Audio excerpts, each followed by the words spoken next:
Hello, nursing student. Today I'm taking the second lecture of nursing management of patient with emotional and behavioral disorders occurring during the childhood in adolescence chapter of psychiatry.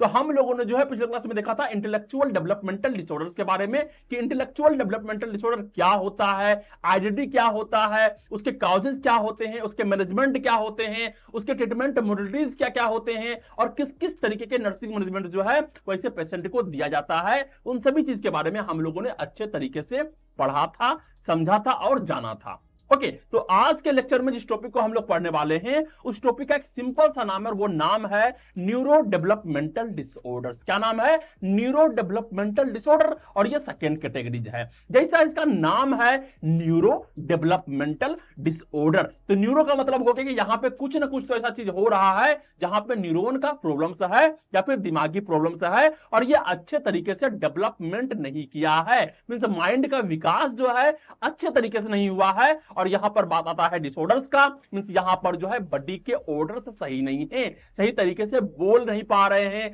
सही तरीके से behaviour नहीं कर पा रहे हैं, and that's all are the called neuro developmental disorders. Okay, तो आज इस डिसऑर्डर के बारे में जो है अच्छे तरीके से पढ़ने वाले हैं, क्या होता है, किस तरीके से होता है, किस किस कैटेगरीज में इसको रखा गया है और कौन कौन सा टाइप्स है इसके, इन सभी चीज के बारे में जो है हम लोग आज बात करने वाले हैं। तो बिना समय को बर्बाद करते हुए हम लोग सबसे फर्स्ट लाइन में चलते हैं और यहां पर सबसे फर्स्ट टॉपिक को देखते हैं, जिस टॉपिक का नाम है introduction of neuro developmental disorder.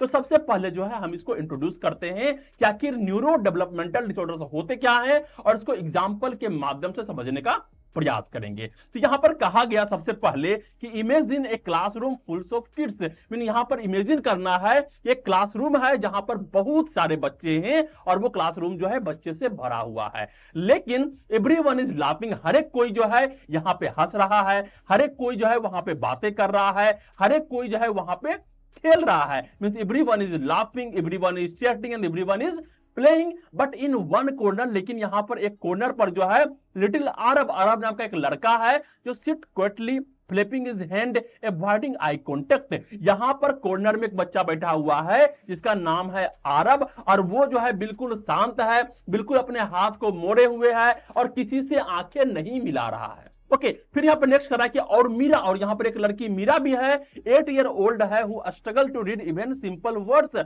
और यहां पर एक 8 साल की मीरा है, वो यहां तक कि सिंपल वर्ड में भी जो है पढ़ने में स्ट्रगल करती है, मींस उसको अच्छे तरीके से नहीं पढ़ पाती है। ओके, तो पूरा क्लासरूम है जो कि हंस रहा है, खेल रहा है, कूद रहा है, पढ़ाई कर रहा है, लेकिन यहां पर दो ऐसे बच्चे हैं जो कि एक अरब है जो कि कॉर्नर में शांत से बैठा हुआ है, बिल्कुल भी हाथ को मूवमेंट नहीं कर रहा है, किसी से आंखें नहीं मिला रहा है, और एक मीरा नाम की 8 साल की लड़की है जो यहां तक कि सिंपल वर्ड्स को भी अच्छे तरीके से नहीं पढ़ पा रही है। तो this children are not lazy और केयरलेस, ये जो बच्चे हैं जो कि स्ट्रगल कर रहे हैं, जरूरी नहीं है कि वो लेजी हो या फिर जो है केयरलेस हो, their brain just develop differently, उसके जो दिमाग हैं वो अलग तरीके से जो है ग्रो किया है, अलग तरीके से जो है डेवलप किया है, and this is what we call neuro developmental disorder, और इसी को जो है हम लोग बोलते हैं न्यूरो डेवलपमेंटल डिसऑर्डर, और इसको शॉर्ट फॉर्म में बोलते हैं NDDS। ओके, अब यहां पर जो है नेक्स्ट लाइन आ रहा है कि व्हाट आर दे, आखिर ये है क्या।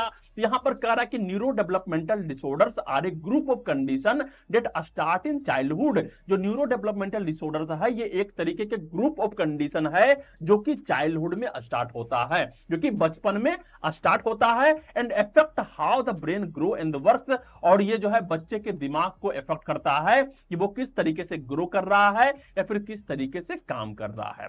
मींस न्यूरो डेवलपमेंटल डिसऑर्डर जो है सिर्फ बच्चे को होता है, और यहां पर जो है जब बचपन में ही होता है उसी समय ये डिसऑर्डर जो है स्टार्ट होता है, और वो उसके पूरे तरीके से ब्रेन ग्रोथ को भी जो है यहां पर रोकता है और उसके वर्क को भी जो है अच्छे तरीके से नहीं चलने देता है। दे इंपैक्ट, आखिर वो कौन कौन से चीज को इंपैक्ट करेगा, वो इंपैक्ट करेगा इंसान के थिंकिंग को, इंसान के सोचने की क्षमता को, इंसान के लैंग्वेज को, मींस वो अच्छे तरीके से बोल नहीं पाएगा, वर्ड्स को बना नहीं पाएगा, या फिर इंसान के सोशल स्किल को, या फिर इंसान के मोटर कोऑर्डिनेशंस को। हो सकता है वो अलग अलग तरीके से बोले, वो अच्छे तरीके से मूवमेंट ना करे, अच्छे तरीके से बिहेवियर ना करे, अपने इमोशंस को अच्छे तरीके से शो ना कर पाए। तो that's all are the things which is seeing under the neuro developmental disorder सब पेशेंट।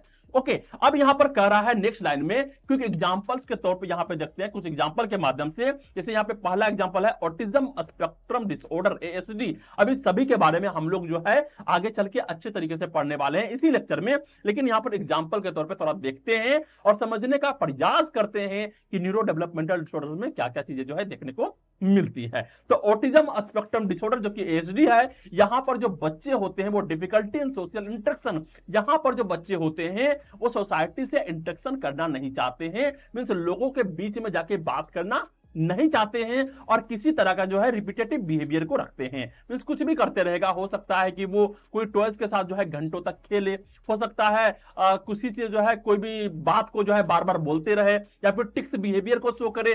तो ऐसे चीज होते हैं वो ऑटिज्म स्पेक्ट्रम डिसऑर्डर वाले बच्चे में देखने को मिलते हैं। नेक्स्ट है स्पेसिफिक लर्निंग डिसऑर्डर, जिसको बोलते हैं डिसलेक्सिया। क्या है? स्पेसिफिक लर्निंग डिसऑर्डर के जो एग्जांपल होते हैं, यहां पे कहा कि जो बच्चे होते हैं वो ट्रबल रीडिंग में जो है अच्छे तरीके से पढ़ नहीं पाते हैं, अच्छे तरीके से लिख नहीं पाते हैं और यहां तक कि जो है अच्छे तरीके से कैलकुलेशन नहीं कर पाते हैं, मैथ्स को सोल्व नहीं कर पाते हैं। और ये सारे चीज जो है देखने को मिलता है स्पेसिफिक लर्निंग डिसऑर्डर में। नेक्स्ट है एडीएचडी, और यहां पर जो बच्चा होता है वो हाइपर एक्टिव होता है, मींस उसको बैठने के लिए बोल दोगे तो वो बैठ नहीं पाएगा, चाह के भी जो है वो शांत से बैठ नहीं पाता है and can not stay focus in the class, और यहां तक कि जो है वो क्लास में भी जो है अच्छे तरीके से फोकस नहीं कर पाएगा। तो that's the introduction of neuro developmental disorders. और यहां पर जो है हम लोगों ने देखा कि ये क्या होता है, किस तरीके से होता है और इसके कुछ कुछ एग्जांपल्स के बारे में हम लोगों ने बात किया। ओके, अब हम लोग नेक्स्ट चलते हैं और यहां पर देखने को मिलता है etiology of neuro developmental disorder.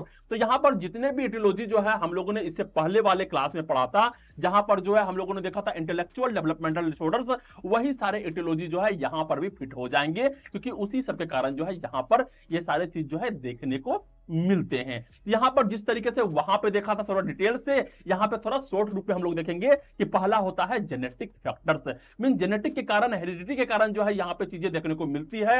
Inherited gene mutation, अगर जो है जीन म्यूटेशन कर गया हो या फिर क्रोमोसोमल एब्नॉर्मलिटीज हो जैसे कि डाउन सिंड्रोम हो गया, तो यहां पर ये सारी चीज जो है देखने को मिल सकते हैं। नेक्स्ट है प्रीनेटल फैक्टर्स, मीन जो है जब जो है बच्चे मां के पेट में ना हो उस समय जो है हो सकता है कि मैटरनल इन्फेक्शन हो गया हो, टॉक्सिन एक्सपोजर हो गया हो, या फिर जो है मां अल्कोहल या ड्रग्स लेता हो, माल न्यूट्रिशन हो, मीन जो है मां में जो है अच्छे तरीके से न्यूट्रिशन ना हो, तो यहां पर जो है ऐसे चीज हो सकते हैं। या फिर प्रेगनेंसी में भी जो है अगर मां जो है बहुत ज्यादा मात्रा में स्ट्रेस लेती हो तो वहां पर भी जो है ऐसे चीज देखने को मिलते हैं। अब पेरीनेटल का बात करते हैं, मींस जब जो है वो बच्चे जन्म ले रहा है तो birth complication like oxygen deprivation, means जो है ऑक्सीजन की कमी हो गया, प्रीमेच्योर बर्थ हो गया, मींस जो है टाइम के पहले बच्चे हो जाते हैं, या फिर न्यूनेटल इन्फेक्शन के कारण भी जो है यहां पर देखने को मिलते हैं ये सारे कंडीशन। नेक्स्ट है पोस्ट नेटल पीरियड, मींस जो है बच्चे हो गए उसके बाद जो भी टाइम होता है 5-6 महीने के बीच में, वहां पर अगर ब्रेन इंजुरी हो गया, इन्फेक्शन हो गया, टॉक्सिन एक्सपोजर,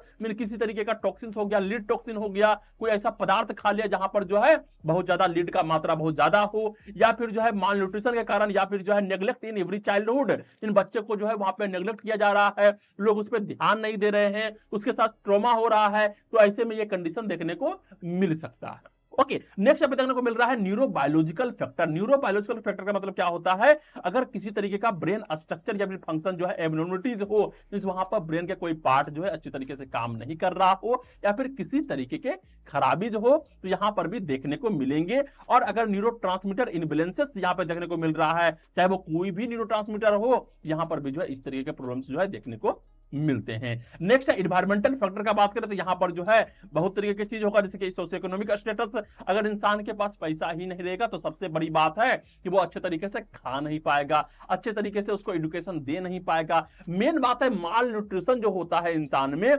मेनली रूप से होता है सोशियो इकोनॉमिक कंडीशन के कारण। अगर इंसान के पास सही तरीके से पैसे नहीं रहेंगे, उसके पास जो है खाने का खर्च ही नहीं रहेगा, तो वो कहां से खाएगा फ्रूट, कहां से वो आयरन डिफिशियंसी को पूरा करेगा, कहां से वो फोलिक एसिड को पूरा करेगा। लेकिन ये सब चीज जो है गवर्नमेंट के द्वारा भी जो है दिया जाता है, तो ये सब चीज जो है लेना बहुत जरूरी होता है। एंड एनवायरमेंटल फैक्टर भी जो है बहुत बड़ा रोल प्ले करता है एक इंसान का मानसिक स्थिति कैसा होगा।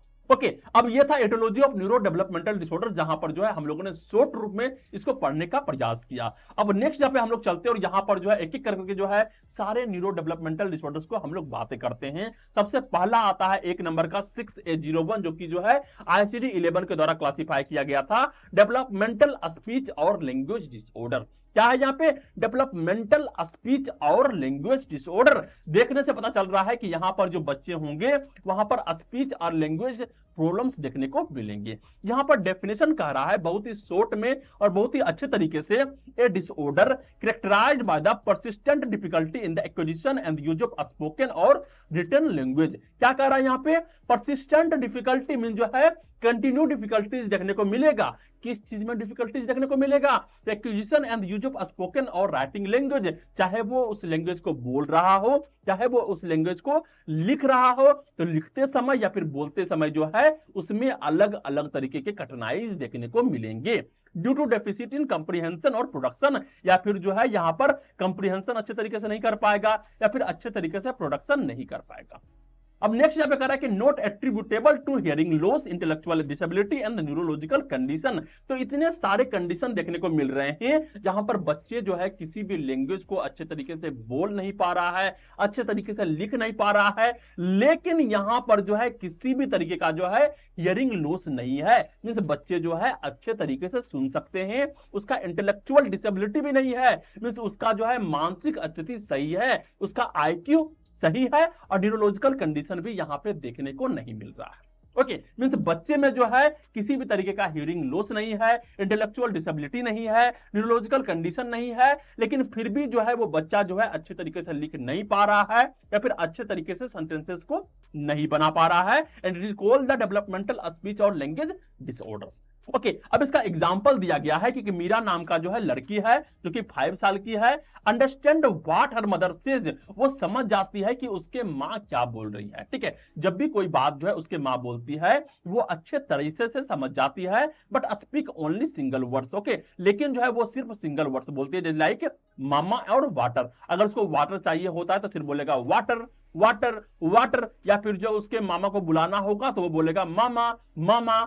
मीन्स वो इस तरीके से नहीं बोल सकती है कि मामा आप कहां हो, मेरे को पानी ला के दो। एक्सप्लेनेबल वे में जो है वो अच्छे तरीके से नहीं बोल पा रही है, वो सिर्फ एक सिंगल वर्ड्स को बोलती है, जैसे कि मामा हो गया या फिर वाटर हो गया। She cries when other don't understand her needs, और वो रोने लगती है जब जो है कोई दूसरा कोई जो है उसके नीड्स को नहीं समझ पाता है। मींस जब भी जो है तुम दूसरे से कोई चीज को मांगोगे तो अच्छे तरीके से मांगोगे कि मेरे को पेन चाहिए, मेरे को खाना चाहिए, मेरे को पानी चाहिए, लेकिन तुम सिर्फ जो है बोलोगे खाना या फिर पानी या फिर चाय, तो लोग इसको सही तरीके से नहीं समझ पाएगा कि आखिर तुम्हारा नीड क्या है, और इस कारण से जो है ऐसे बच्चे में प्रॉब्लम्स देखने को मिलते हैं। अगर बात करते हैं क्लिनिकल फीचर्स का, तो यहां पर देखने को मिलता है डिलेड स्पीच माइलस्टोन, मीन जो बच्चे हैं बहुत लंबे समय के बाद जो है वो बोलना शुरू करता है। जिस एज में जो है नॉर्मल बच्चे बोलना शुरू कर देते हैं, उस एज में जो है वो बोलना शुरू नहीं करता है। लिमिटेड वोकेबुलरी मीन जो होता है कि उसको ज्यादा टर्म जो है याद नहीं होते हैं, ज्यादा वर्ड्स याद नहीं होते हैं, नॉर्मल वर्ड्स ही जो है याद होते हैं। एट्रिकुलेशन एरर, और जब भी जो है बोलने का प्रयास करेगा वहां पर जो है अच्छे तरीके से बोल नहीं पाएगा या फिर जो है वहां पे गलती हो जाएंगे। And difficulty understanding complex instruction, और यहां पर जो भी कॉम्प्लेक्स इंस्ट्रक्शन को मिलता है उसको समझने में बहुत ही कठिनाई होगी। ओके, मींस अगर तुम जो है उसको बोल दोगे, कोई चीज को एक्सप्लेन कर दोगे, तुमको यहां से जाना है, वहां से उस सामान को उठाना है, फिर ला करके जो है पार्टिकुलर जगह पे रखना है, तो वो उस इंस्ट्रक्शन को जो है सही तरीके से समझ नहीं पाएगा। ओके, फिर नेक्स्ट यहाँ पर ट्रीटमेंट की बातें कर रहे हैं, तो यहाँ पे देते हैं स्पीच लैंग्वेज थेरेपीज, जहां पर जो उसको सिखाया जाता है कि किस तरीके से बोलना है, किस तरीके से लैंग्वेज को समझना है, किस तरीके से लैंग्वेज को जो है बोल पाना है, ये थेरेपीज दिया जाता है। And family based communication training दिया जाता है, and early intervention before school age. Okay, तो स्कूल एज से पहले ही जो है यहाँ पे सारे इंटरवेंशन जो है दिए जाते हैं, and it's called the developmental speech और लैंग्वेज डिसऑर्डर, जो कि बच्चों में देखने को मिलता है। ओके, अब हम लोग नेक्स्ट चलते हैं और यहां पर देखने को मिलता है सेकेंड नंबर का, जो कि है 682, और ये है ऑटिज्म स्पेक्ट्रम डिसऑर्डर। बहुत ही जो है पॉपुलर है और बहुत बच्चे जो है इसके मांग भी कर रहे थे, और इसको शॉर्ट में बोलते हैं ASD। क्या है इसका नाम? Autism spectrum disorder. ये होता क्या है, इसका डेफिनेशन सिंपल सा बोला गया ए न्यूरो डेवलपमेंटल डिसऑर्डर। क्या है? Neuro developmental disorder characterized by the persistent deficit in social communication and interaction. क्या कह रहा है? यहां पे परसिस्टेंट तरीके के जो है डेफिसिट देखने को मिलेंगे। क्या चीज का डेफिसिट? डेफिसिट का मतलब होता है कमी। तो क्या चीज का कमी देखने को मिल रहा है? तो social and communication and interaction. यहां पर जो बच्चे होंगे वो सोसाइटी से जो है सही तरीके से कम्युनिकेशन नहीं करेगा, लोगों के बीच में जाना नहीं चाहेगा, किसी अलग आदमी से मिलना नहीं चाहेगा, या फिर किसी से इंटरेक्शन करना ही नहीं चाहेगा, एकदम अकेले रहेगा।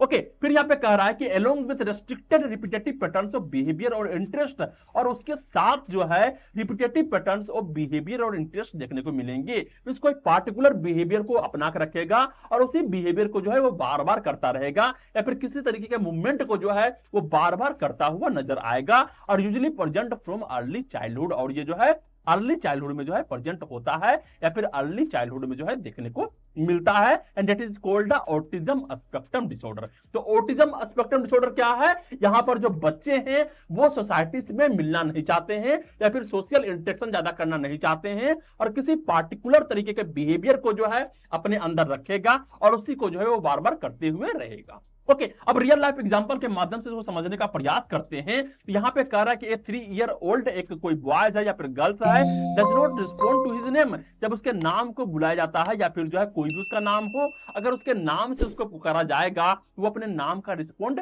नहीं करेगा। ए अवॉइड आई कांटेक्ट, यहां तक कि जो है वो अपने आंख में आंख जो है मिलाता भी नहीं है। And spin the wheels of A toy car for hours, और उसके पास एक कार है और उसके जो है चक्का को जो है वो बार बार जो है घुमाते रहता है और घंटों तक घुमाते रहता है। मींस वही चीज को जो है वो लगातार करता रहेगा, वो करता ही रहेगा। That is the repetitive behaviour, जो कि जो है ऑटिज्म स्पेक्ट्रम डिसऑर्डर्स में देखने को मिलते हैं। And has no interest in playing with other children, और उसको किसी भी तरीके का कोई भी इंटरेस्ट नहीं है वो जाके अलग अलग बच्चों के साथ जो है खेले।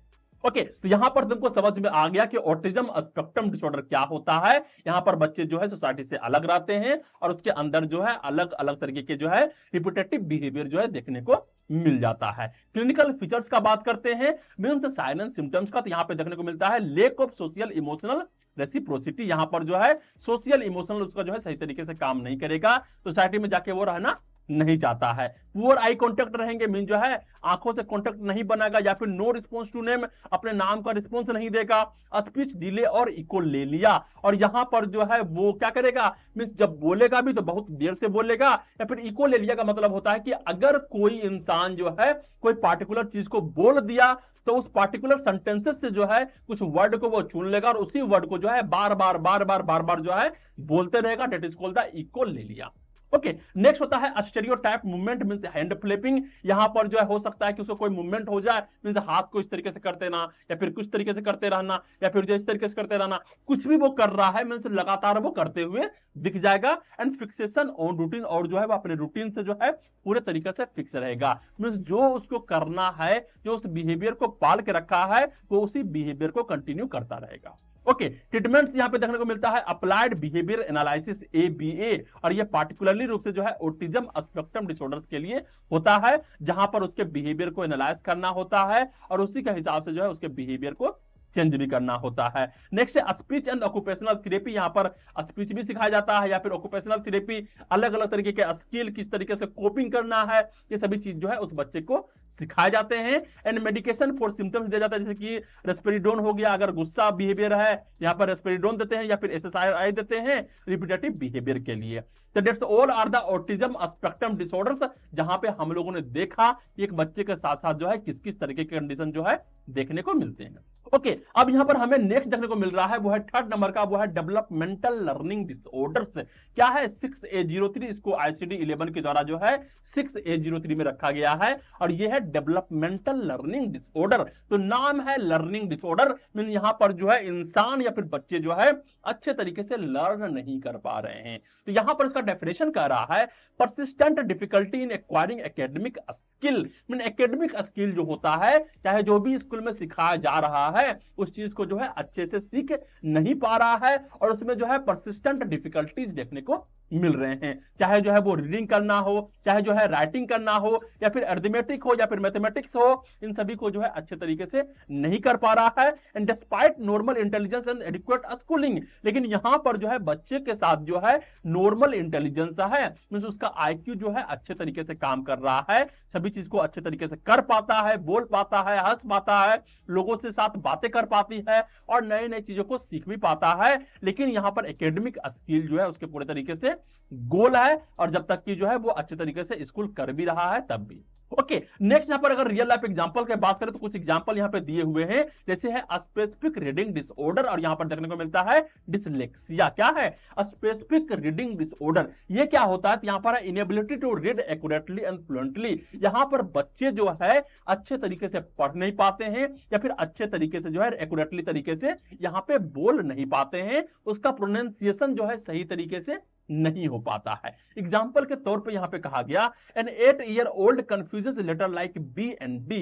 यहां पर एक बच्चा है 8 ईयर साल का है, मींस 8 ईयर ओल्ड मींस 8 साल का बच्चा है, फिर भी जो है वो कंफ्यूज हो रहा है कि कौन सा बी है और कौन सा डी है। वो डॉग को जो है गोड पढ़ता है, ठीक है, अगर कहीं पे डॉग लिखा हुआ रहे तो उसको गोड पढ़ देगा, एंड रीड्स वेरी स्लोली, और जो है बहुत स्लो स्लो जो है वो पढ़ता है। Okay, that is the first example, और यहां पे देखने को मिल रहा है डिसलेक्सिया। ओके, अब नेक्स्ट यहां पे देखने को मिल रहा है स्पेसिफिक स्पेलिंग डिसऑर्डर, जिसको बोला जाता है डिस्ग्राफिया। डिस्ग्राफिया क्या होता है? तो स्पेसिफिक स्पेलिंग डिसऑर्डर, यहां पर बच्चे जो है स्पेलिंग मिस्टेक करते हैं। डेफिनेशन क्या करने को मिल रहा है यहां पे? तो poor spelling ability despite normal intelligence and schooling. यहां पर बच्चे को जो है नॉर्मल इंटेलिजेंस है, नॉर्मल स्कूलिंग करता है, हर रोज स्कूल जाता है, लेकिन फिर भी जो है उसका जो स्पेलिंग एबिलिटीज है मींस अच्छे तरीके से प्रोनाउंसिएट नहीं कर पाना।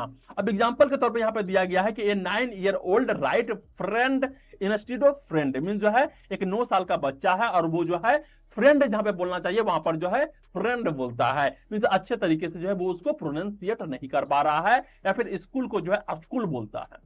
ओके, अब यहां पर नेक्स्ट देखने को मिल रहा है वो है स्पेसिफिक अर्थमेटिक डिसऑर्डर, जिसको बोलते हैं डिसकैलकुलिया। डिसकैलकुलिया का मतलब क्या होता है? कैलकुलेट नहीं कर पा रहा है, तो बच्चे जो है जोड़ नहीं पाता है।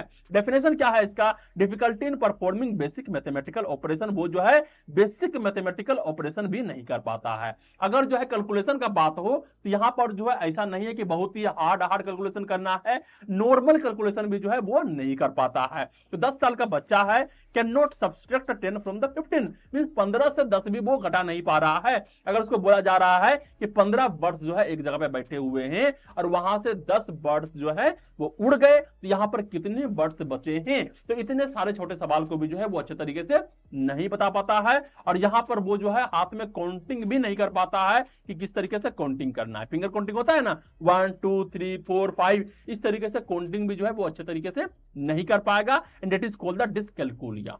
ओके, तो ये नॉर्मल नहीं है, इस साल के बच्चे जो है इस तरीके की चीज को कर पाने चाहिए, लेकिन अगर नहीं कर पा रहे हैं it is called the developmental learning disorders. अब यहां पर देखने को मिल रहा है क्लिनिकल फीचर्स, जिसके बारे में हम लोगों ने बात कर लिया, चाहे वो डिसलेक्सिया हो, रीडिंग डिफिकल्टीज, डिस्ग्राफिया हो, राइटिंग प्रॉब्लम्स, या फिर डिसकैलकुलिया हो, मैथ्स डिफिकल्टी, और लो एकेडमिक परफॉर्मेंस डिस्पाइट एफर्ट। यहां पर कितना भी एफर्ट कर लो, यहां पर जो है एकेडमिक परफॉर्मेंस जो है पूरे तरीके से कम ही देखने को मिलेगा। ओके, तो ट्रीटमेंट क्या होता है इसका? तो यहां पर देखने को मिल रहा है स्पेशल एजुकेशन, चाहे वो मल्टी सेंसरी टीचिंग हो, या फिर educational intervention like phonics programme.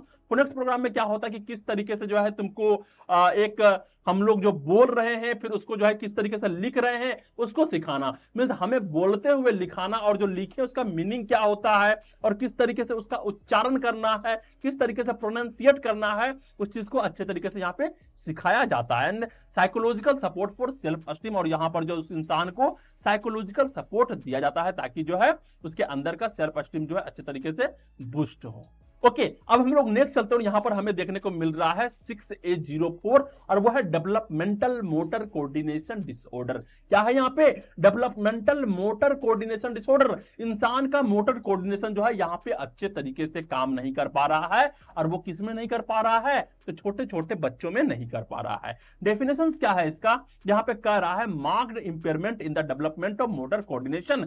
यहां पर जो इंपेयरमेंट देखने को मिल रहा है वो development of motor coordination condition में not explain by the intellectual disability और न्यूरोलॉजिकल डिसऑर्डर। और इसको जो है हम लोग एक्सप्लेन नहीं कर सकते हैं कि उस बच्चे में जो है इंटेलेक्चुअल डिसेबिलिटी है, मींस उसका इंटेलिजेंस अच्छे तरीके से काम नहीं कर पा रहा है, या फिर न्यूरोलॉजिकल डिसऑर्डर्स देखने को मिल रहे हैं। ओके, तो इस तरीके से जो है हम लोग नहीं कर सकते हैं, लेकिन वहां पर उस इंसान के मोटर कोऑर्डिनेशन का डेवलपमेंट जो है अच्छे तरीके से नहीं हुआ है। ओके, अब यहां पर रियल लाइफ एग्जांपल के माध्यम से इसको समझाने का प्रयास किया है। ये करण नाम का लड़का है जो कि 7 साल का है, ऑफन ड्रॉप्स ऑब्जेक्ट, ये हमेशा जो है ऑब्जेक्ट को ड्रॉप कर देता है। इस पकड़े हुए तो रहता है, लेकिन पकड़ते पकड़ते जो है अचानक से कैसे छूट जाता है उसको भी पता नहीं चलता, और जो है उसके ऑब्जेक्ट उसके हाथ से गिर जाते हैं। कैन नॉट टाई शूलेसेस, यहां तक कि अपने जूते के धागों को भी जो है बांध नहीं पाता है।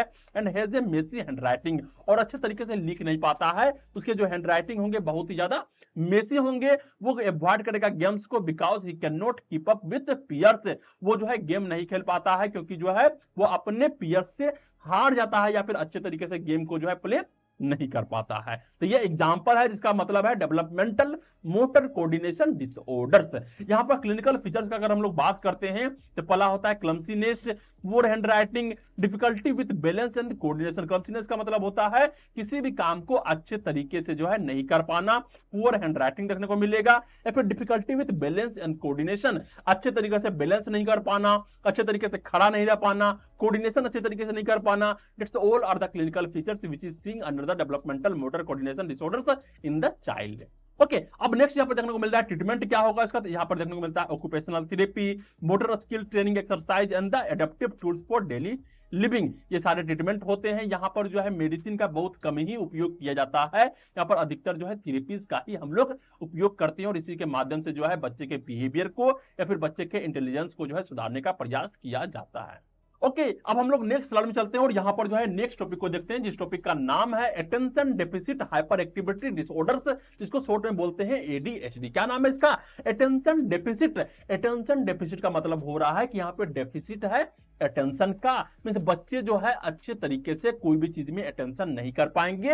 या फिर हाइपर एक्टिविटी डिसऑर्डर्स, तो हाइपर एक्टिविटी डिसऑर्डर का मतलब होता है कि इंसान बहुत ज्यादा हाइपर एक्टिव होगा, वो शांत से बैठ नहीं पाएगा, उसके अंदर जो है पूरा एंजाइटी रहेगा, या फिर वो हमेशा कुछ ना कुछ जो है करने का प्रयास करता हुआ दिखेगा। तो यहां पर हाइपर एक्टिविटी डिसऑर्डर्स जो है देखने को मिलते हैं, और इसको बोला जाता है attention deficit hyper activity disorder. इसका डेफिनेशन एक सिंपल फॉर्म में दिया गया है कि पैटर्न ऑफ इनअटेंशन और hyper activity impulsivity that interfere with functioning onset in childhood. ये एक पैटर्न है, ये एक डिसऑर्डर है, और उसका पैटर्न क्या होता है? इनअटेंशन मीन किसी चीज में अटेंशन नहीं दे पाना, और हाइपर एक्टिविटी इंपल्सिविटी देखने को मिलेगा। मींस इंसान के अंदर जो है हमेशा इंपल्स उठते रहेंगे, कोई चीज करने का, कोई चीज देखने का, कोई चीज जानने का, कोई चीज छूने का, इस तरीके के इंपल्स जो उसके अंदर लगते रहेंगे, और ये जो है उसके फंक्शनिंग में जो है इंटरफेयर करता है, उसके चाइल्डहुड को जो है पूरे तरीके से खराब कर देता है। ओके, इसके एग्जांपल के बारे में अगर हम लोग बात करते हैं, रियल लाइफ एग्जांपल को देखते हैं, तो सहारा नाम की एक लड़की है जो कि 8 ईयर ओल्ड है and can not sit still for even 2 minutes in the class, और वो अपने क्लास में जो है 2 मिनट के लिए भी जो है बैठ नहीं पाती है। ओके, तो सारा नाम की लड़की है, वो 8 ईयर ओल्ड है, और वो 2 मिनट के लिए भी जो है अपने क्लास में बैठ नहीं पाती है। सी ब्लर्ट आउट आंसर, वो अपने आंसर्स को भूल जाती है, फॉरगेट होमवर्क, अपने होमवर्क को भूल जाती है, and keep running around the classroom, और अपने क्लासरूम में जो है हमेशा दौड़ती हुई नजर आती है।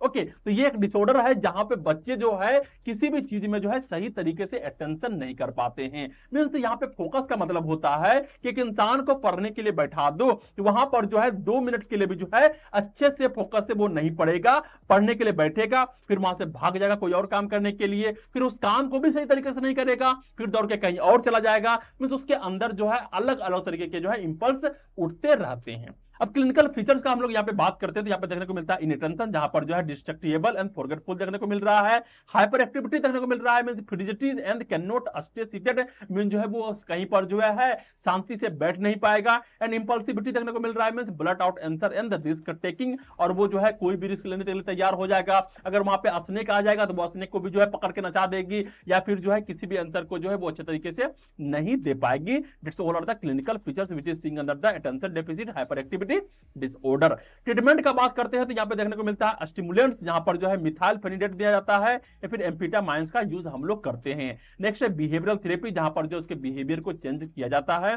नेक्स्ट है पेरेंट ट्रेनिंग, और यहाँ पर जो है पेरेंट को ट्रेन करना होता है कि किस तरीके से उसके बिहेवियर में बदलाव लेके आना है। तो that's all are the things which is seeing under the attention deficit hyper activity disorders, जिसको शॉर्ट में जो है ADHD भी बोला जाता है, और ये बहुत ही इंपॉर्टेंट है, ये पूछते हैं एग्जाम में, तो इसको जो है 3 स्टार यहां पर लगा देता हूं। ओके, अब हम लोग जो है नेक्स्ट टाइप को देखते हैं, जिसका नाम है स्टेरियोटाइप्ड मूवमेंट डिसऑर्डर्स। क्या नाम है इसका? स्टेरियोटाइप्ड मूवमेंट डिसऑर्डर। इसको जो है कैटेगराइज किया गया है 6A06 पे।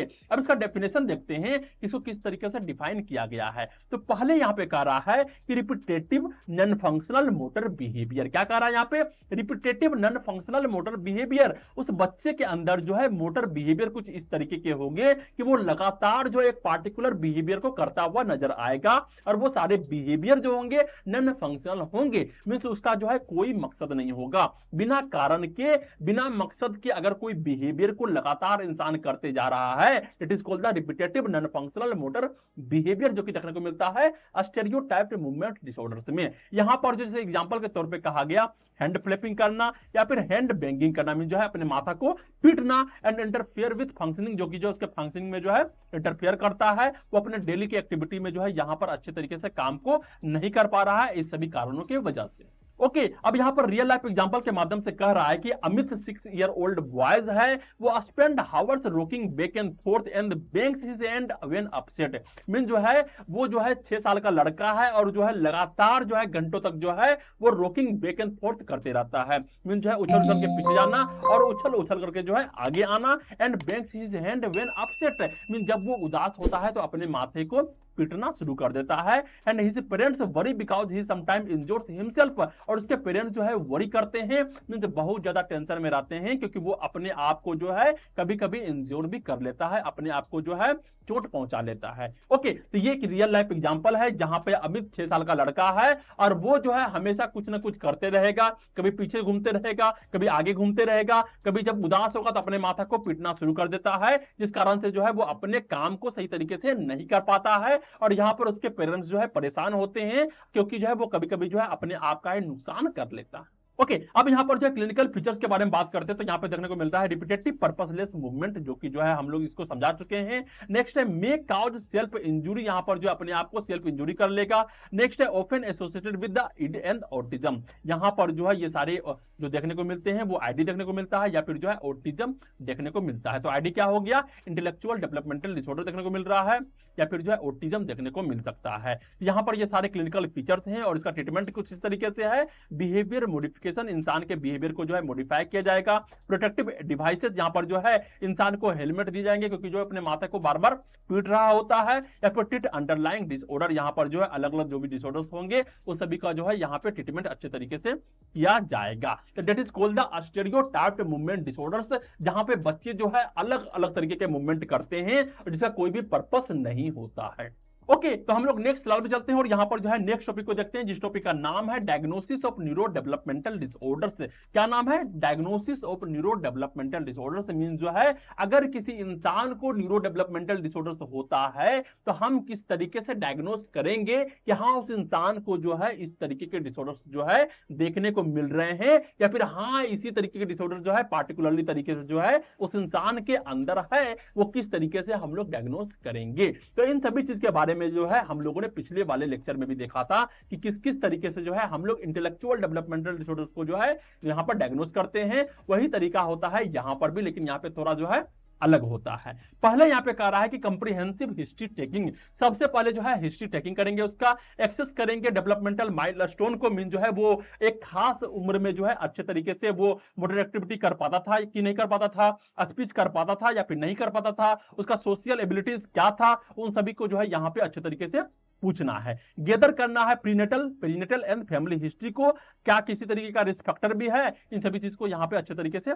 देखना होता है। नेक्स्ट यहां पे note any behavioural concern reported by parents और टीचर, क्या उसके पेरेंट्स या फिर टीचर जो है किसी तरीके का बिहेवियरल कंसर्न किया हुआ है, क्या उसको लगता है कि क्या इसके अंदर जो है किसी तरीके का जो है बिहेवियरल प्रॉब्लम्स देखने को मिल रहे हैं, तो उन सभी को जो है यहां पर नोट डाउन करना है, अगर है तो ही यहां पे करना है। नेक्स्ट आता है फिजिकल एंड न्यूरोलॉजिकल एग्जामिनेशन, तो पूरे तरीके से जो है उसके फिजिकल एंड न्यूरोलॉजिकल एग्जामिनेशन करेंगे कि हो सकता है कि उस इंसान के अंदर जो है साइकोलॉजिकल प्रॉब्लम्स ना हो सकता है उसके अंदर जो है किसी तरीके का चोट हुआ हो, किसी तरीके का जो है न्यूरोलॉजिकल प्रॉब्लम्स हो। यहां पर जो है लुक करना है कोजेनाइटल एब्नॉर्मलिटीज के बारे में, ग्रोथ डिलेज के बारे में, न्यूरोलॉजिकल साइंस के बारे में, मसल टोन कैसा है, मसल रिफ्लेक्सेस कैसा है, इन सभी चीज को जो है अच्छे तरीके से देखना है और एक्सेस करना है सेंसरी फंक्शन को। मीन अच्छे तरीके से सुन पाता है या फिर नहीं सुन पाता है, अच्छे तरीके से देख पाता है या फिर नहीं देख पाता है, उसको सेंसेशन होते हैं या फिर नहीं होते हैं, इन सभी चीज को जो है अच्छे तरीके से यहाँ पे एग्जामिन करना। ओके, नेक्स्ट यहाँ पे आता है डेवलपमेंटल स्क्रीनिंग टूल। यहाँ पर जो है अलग अलग तरीके के टूल्स होते हैं,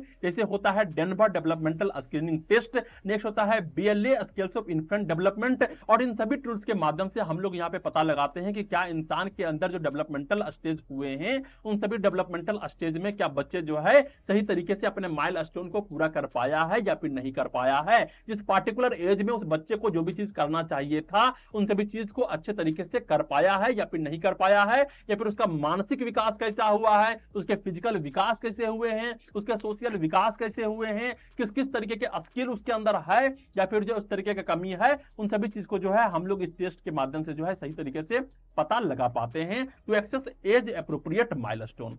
ओके, नेक्स्ट यहाँ पे intelligence and adaptive behaviour testing. यहाँ पर बच्चे का intelligence and adaptive behaviour testing भी करते हैं और यहाँ पर उस बच्चे के IQ को नापा जाता है, सच एज स्टैनफोर्ड बायनेट और वेचलर इंटेलिजेंस स्केल फॉर चिल्ड्रन, और इसके माध्यम से जो है अलग अलग टेस्ट होते हैं, अलग अलग क्वेश्चन होते हैं और वहां पर बच्चे के अंदर कौन कौन से स्किल हैं उसके हिसाब से जो है हम लोग यहाँ पे उसके मेंटल एज को नापते हैं और वहां पर उसके जो है IQ को निकाला जाता है। तो IQ का फॉर्मूला क्या होता है, mental as by chronological age into 100, और इसके माध्यम से जो है हम लोग बच्चे के IQ को भी जो है अच्छे तरीके से देखते हैं कि क्या इसको इसी तरीके का साइकोलॉजिकल प्रॉब्लम्स है या फिर जो है इंटेलेक्चुअल डेवलपमेंटल डिसऑर्डर्स है। ओके, नेक्स्ट यहाँ पे कह रहा है कि एक्सेस एडेप्टिव बिहेवियर, उसके एडेप्टिव बिहेवियर को भी जो है एक्सेस करना है, इवेल्युएट करना है डेली लिविंग स्किल्स को, कम्युनिकेशंस को एंड सोशलाइजेशंस को। तो इन सभी को जो है हम लोग पता लगाते हैं और इसके माध्यम से जो है हम लोग यहाँ पर डायग्नोसिस करते हैं। नेक्स्ट यहाँ पे देखने को मिल रहा है 5 नंबर का, वो है स्पीच एंड लैंग्वेज इवैल्यूएशन। तो बच्चे किस तरीके से बोलता है, किस तरीके से उसका लैंग्वेज है, क्या लैंग्वेज को अच्छे तरीके से बोल पाता है या फिर नहीं बोल पाता है, उसको यहाँ पर जो है अच्छे तरीके से क्या करना है, इवैल्यूएट करना है। इवैल्यूएट करना है एक्सप्रेसिंग एंड रिसेप्टिव लैंग्वेज को, स्किल्स को using formal language assessment.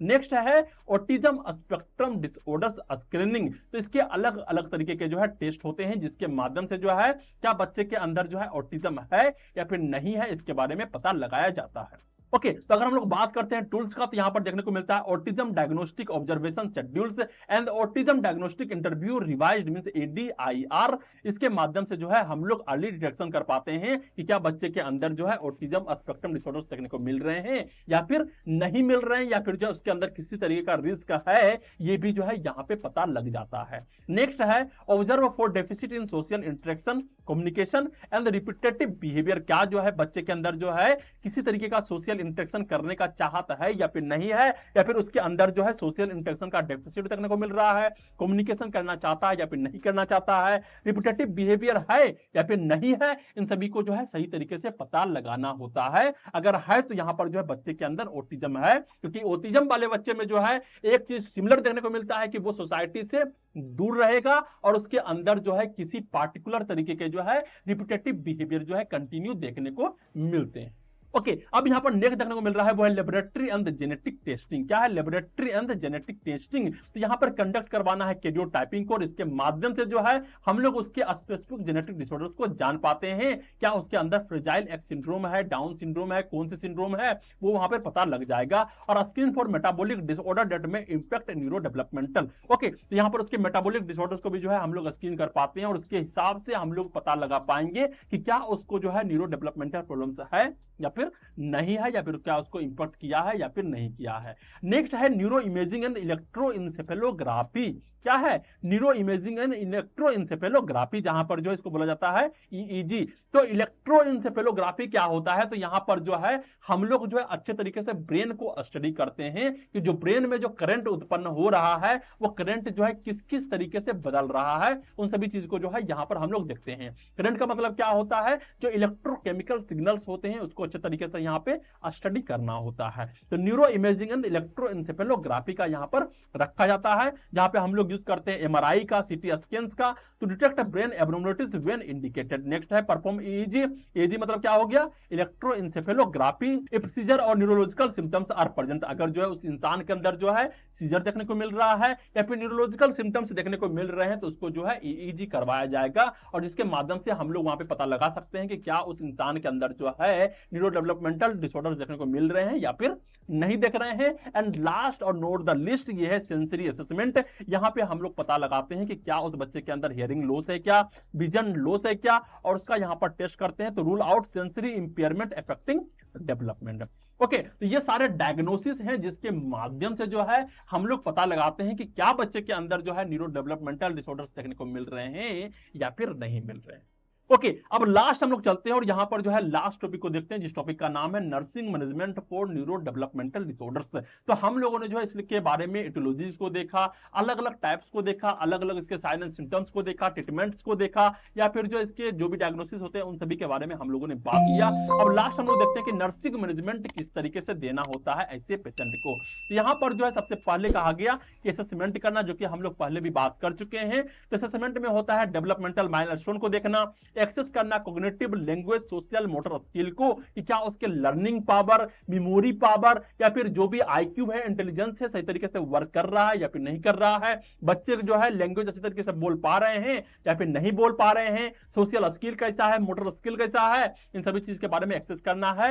And document करना है डेली लिविंग स्किल्स को, आइडेंटिफाई करना है बिहेवियरल प्रॉब्लम्स को, एंड एक्सेस करना है family coping abilities like support system को, क्या उसके अंदर जो है फैमिली कोपिंग एबिलिटीज है या फिर नहीं है, फैमिली उसको मदद करता है या फिर नहीं करता है। अगर उसके ऊपर जो है उसके फैमिली चिल्ला देते हैं तो किस तरीके से जो है वो उस चीज को निकल के आ पाता है, कि वो चिल्लाना शुरू कर देता है, क्या वो जो है बर्तन को उठा के फेंकना शुरू कर देता है, क्या वो चीजों को तोड़ना शुरू कर देता है, या फिर जो है वो मारने के लिए दौड़ जाता है, या फिर जो है बिल्कुल पूरे तरीके से शेड हो जाता है। ओके, नेक्स्ट है गोल क्या होता है यहां पर, तो गोल होता है प्रमोट मैक्सिमम इंडिपेंडेंस। यहां पर जो है बच्चे को जो है मैक्सिमम इंडिपेंडेंस करना है कि अपने से सारा काम कर पाए। नेक्स्ट है इंप्रूव करना कम्युनिकेशन एंड सोशल स्किल को। नेक्स्ट है इनहांस करना सेल्फ केयर, मींस अपना केयर खुद से करे, एंड एडेप्टिव बिहेवियर को, जो भी अच्छे बिहेवियर हैं उसको अच्छे तरीके से एडेप्ट कर ले। नेक्स्ट है इंश्योर करना है सेफ्टी एंड प्रिवेंट इंजुरी को, मींस जो है अपने आप को इंजुरी ना करवा ले। नेक्स्ट है रिड्यूस प्रॉब्लमेटिक बिहेवियर, ऐसे बिहेवियर जो कि प्रॉब्लमेटिक हैं, जो प्रॉब्लम्स काउज कर रहे हैं, उन सभी को क्या करना है, रिड्यूस करवाना है। एंड सपोर्ट करना है family involvement and coping strategy को। ओके, तो ये सारे गोल्स होते हैं जो कि जो है मेन रूप से जो है नर्सिंग मैनेजमेंट में रखा जाता है, किस तरीके से पेशेंट में जो है इंप्रूवमेंट लेके आना है। और लास्ट यहाँ पे होता है इसी का इंटरवेंशन। तो क्या क्या इंटरवेंशन देना होता है, पहला होता है इन्वायरमेंट एंड सेफ्टी। तो जो पेशेंट है उसके इन्वायरमेंट का हमें ख्याल रखना है, उसके सेफ्टी का ख्याल रखना है। प्रोवाइड करना है स्ट्रक्चर्ड प्रेडिक्टेबल रूटीन्स, मीन एक अच्छा रूटीन देना है कि किस तरीके से कौन सा टाइम में कौन सा काम करना है, उन सभी को जो है यहाँ पे अच्छे तरीके से फॉलो करवाया जाता है। नेक्स्ट है रिड्यूस इन्वायरमेंटल स्टिमुलाई, ऐसे स्टिमुलाई जो कि इन्वायरमेंट के हैं जो उसको स्टिमुलेट कर रहे हैं, उन सभी को जो है वहां से हटाना है, चाहे जो है वो ऑटिज्म में हो या फिर एडीएचडी में देखने को मिल रहा हो। Next is ensure safe surrounding to prevent injury, यहां पर जो है उसकी जो सराउंडिंग्स है उसको सेफ रखना है ताकि अपने आप को जो है वो इंज्योर न कर ले। ओके, नेक्स्ट है helmets for head benzene, mean जो है अगर वो बार बार जो है अपने माथा को पीटते रहता है या फिर जो है दीवार में जाकर पटकना शुरू कर देता है, तो ऐसे में जो है उसको हेलमेट लगा देना है, ताकि जो है अगर वो माथा को पटके भी तभी जो है उसका माथा जो है पूरी तरीके से इंज्योर ना हो। नेक्स्ट है कम्युनिकेशन ट्रेनिंग का अगर हम लोग बात करते हैं तो यहां पर use simple and clear instruction, बच्चे को जो है क्लियर इंस्ट्रक्शन देना है, सिंपल तरीके से चीजों को बताना है। नेक्स्ट है अप्लाई करना है visual aids, picture cards and gesture, उसको जब भी कोई चीज को समझाना है तो वहां पर जो है विजुअल एड्स के माध्यम से, अलग अलग तरीके के माध्यम से उसको समझाना है, पिक्चर कार्ड के माध्यम से समझाना है, या फिर उसको अलग अलग इशारे से जो है बताने का प्रयास करना है। इंकरेज करना है आई कॉन्टेक्ट के लिए, ताकि जब भी वो बात करे तो अच्छे से आई कांटेक्ट करे और वर्बल अटेम्प्ट्स करे, मीन जो है बोलने का प्रयास करे। स्पीच थेरेपी कोऑर्डिनेशन, यहां पर जो है अच्छे तरीके से किस तरीके से बोले जाते हैं, किस तरीके से प्रोनाउंसिएट किया जाता है, इन सभी चीज को जो है अच्छे तरीके से उसको बताया जाता है। नेक्स्ट है बिहेवियर मॉडिफिकेशन। जब बात करते हैं बिहेवियर मॉडिफिकेशन का, मींस अगर उस बच्चे में जो है बिहेवियर को मॉडिफाई करना हो, अच्छे बिहेवियर को लेके आना हो, यहां पर पॉजिटिव रीइंफोर्समेंट का यूज करते हैं। मींस अगर वो किसी बिहेवियर को अच्छे तरीके से किया है तो उसको प्राइज देना, रिवार्ड देना, ताकि जो है फिर से उस बिहेवियर को जो है बार बार करे। इग्नोर करना माइनर नेगेटिव बिहेवियर, अगर किसी तरीके का जो है माइनर नेगेटिव बिहेवियर कर दिया है तो कोई बात नहीं, उसको इग्नोर कर दो। जैसे रीइंफोर्स डिजायर्ड वन, ताकि जो है जो डिजायर्ड वन है वो वहां पर आ सके। ओके, नेक्स्ट यहाँ पर टीच सेल्फ केयर स्किल, और वहां पर जो भी सेल्फ केयर स्किल है उसको टीच करना है ताकि खुद से टॉयलेटिंग के लिए जा सके, खुद से ड्रेसिंग कर सके, या फिर फॉर एग्रेशन या सेल्फ इंजुरी के लिए जो है वहां ऐसे अगर चीजें देखने को मिल रहा है कि जो बच्चे हैं वो खुद को इंज्योर करना चाहते हैं या फिर खुद जो है बहुत ज्यादा गुस्सा है, तो यहां पर उस चीज से उसको डिस्ट्रैक्ट करवाना है डायवर्सन थेरेपी के माध्यम से या फिर काल्मिंग एक्टिविटीज के माध्यम से जो है वहां पर उसके एग्रेशन को शांत करवाया जाता है। ओके, अब यहां पर जो नेक्स्ट देखने को मिल रहा है इसी का डी नंबर है, वो है सोशल स्किल डेवलपमेंट। जो सोसाइटी में जो है स्किल का जरूरत होता है उन सभी चीज को जो है वहां पे स्किल का देना, जैसे इंकरेज करना group play and peer interaction के लिए, अपने बच्चों के साथ जाके खेले, ग्रुप में जो है खेलना शुरू कर दे या फिर अपने दोस्तों के साथ जो है इंटरेक्शन करे। यूज करना modelling technique for social norms, mean जो है दूसरे को देख करके जो है उस टेक्निक को सीखना, या फिर रोल प्लेइंग करना फॉर कम्युनिकेशन एंड शेयरिंग के लिए। ओके, नेक्स्ट है कॉग्निटिव एंड एकेडमिक सपोर्ट के लिए जो है यहाँ पे कोलैबोरेट किया जाता है। फिर स्पेशल एजुकेटर्स मींस अलग अलग तरीके के एजुकेटर्स लाए जाते हैं जो कि स्पेशल चाइल्ड को पढ़ाने के लिए यहाँ पे ट्रेंड किए गए हों। Next is break task into small steps, जो भी जो है टास्क होंगे, जो भी उसको होमवर्क दिया जाएगा उसको जो है थोड़े थोड़े माध्यम से जो है छोटे छोटे टास्क में जो उसको तोड़ दिया जाएगा। नेक्स्ट है provide extra time and repetition for learning, यहाँ पर जो है बच्चे को सीखने के लिए जो है एक्स्ट्रा टाइम दिया जाता है या फिर उसको बार बार जो है रिपीटेशन में करवाया जाता है। ओके, अब यहाँ पर जो नेक्स्ट देखने को मिल रहा है वो है family education and counselling. Family education and counselling means यहाँ पर फैमिली को एडुकेट करना है, वहां पे उसकी काउंसलिंग करना है कि किस तरीके से ऐसे बच्चे को संभालना होता है, किस तरीके से इसको हैंडल करना होता है, उन सभी चीज के बारे में जो है यहाँ पे फैमिली को सिखाया जाता है। तो टीच करना है behaviour management at home, address करना है गिल्ट, एंजाइटी एंड मिसकंसेप्शन को, ट्रेन करना है पेरेंट के रीइंफोर्समेंट टेक्निक को, किस तरीके से उसको रीइंफोर्समेंट करते हैं किसी पार्टिकुलर बिहेवियर को अपनाने के लिए। इनकरेज करना है पेरेंट्स एज को थेरेपिस्ट, यहां पर पेरेंट को जो है इनकरेज करना है ताकि आपको ही जो है थेरेपिस्ट बनना होगा, आपको ही जो है अपने बच्चे के बिहेवियर को जो है सही करवाना होगा। अगर आपका सपोर्ट रहेगा तो बच्चे बहुत जल्दी जो है रिकवरी कर पाएंगे। नेक्स्ट है सेक्सुअलिटी एंड सेफ्टी एजुकेशन भी जो है बच्चे को देना होता है, यहाँ पर टीच करना होता है appropriate social sexual behaviour in adolescents, जो बच्चे हैं जो कि 15 साल के हैं, 16 साल के हैं, 17 साल के हैं, उसको सही तरीके से जो है सेक्सुअलिटी एंड सेफ्टी एजुकेशन दिया जाता है कि किस तरीके से जो है पहले अगर सेक्स करना हो या फिर किसी से बातें करना हो, छूना हो, टच करना हो, तो वहां पर जो है पहले दूसरे का परमिशन चाहिए होता है। अचानक से जाके तुम किसी को छू नहीं सकते हो, किसी के साथ जो है बदतमीजी नहीं कर सकते हो, that's all are the wrong, और इसके माध्यम से तुम्हें जो है सजा भी मिल सकता है। अब नेक्स्ट यहाँ पे कह रहा है कि educate on contraceptive method if needed, अगर जरूरी है, अगर इस तरीके कंडीशन बन गया है, यहाँ पे जरूरी है कि तुम्हें कॉन्ट्रासेप्टिव मेथड का यूज करना है। नेक्स्ट है प्रिवेंट एक्सप्लॉयटेशन एंड अब्यूज, किसी को अब्यूज नहीं करना है, किसी का रेप नहीं करना है, किसी को गलत तरीके से एक्सप्लॉयट नहीं करना है। इस सभी तरीके के चीजों को जो है यहाँ पर जो है बच्चे को सिखाए जाते हैं ताकि उसका मानसिक विकास हो सके या फिर उसके बिहेवियर में चेंज लाया जा सके। ओके, तो आज के लेक्चर में हम लोगों ने देखा कि किस तरीके से न्यूरो डेवलपमेंटल डिसऑर्डर्स होते हैं, कितने तरीके के होते हैं, उसके एटियोलॉजीज क्या होते हैं, मैनेजमेंट क्या होते हैं, किस किस तरीके के सिम्टम्स देखने को मिलते हैं, चाहे वो ऑटिज्म डिसऑर्डर्स हो, चाहे जो है वो एडीएचडी हो, इन सबको किस तरीके से मैनेज करना होता है और इसके बच्चे जो है किस तरीके से जो है चीजों को करते हैं। इन सभी चीजों के बारे में हम लोगों ने अच्छे तरीके से देखा। ये लेक्चर तुमको कैसा लगा, कितना समझ में आया, कितना समझ में नहीं आया, कौन सा कंफ्यूजन रह गया है, कौन से क्वेश्चन रह गए हैं, वो नीचे कमेंट करना है और कमेंट जरूर करना है क्योंकि इसी से मुझे मोटिवेशन मिलता है। ओके, वीडियो को लाइक करो, शेयर करो अपने वैसे दोस्तों को जिसको जो है समझ में नहीं आता है साइकेट्री या फिर जिसको जो है इसका जरूरत हो, और यहां पर जो है चैनल को क्या करना है, सब्सक्राइब करना है। Okay, thank you.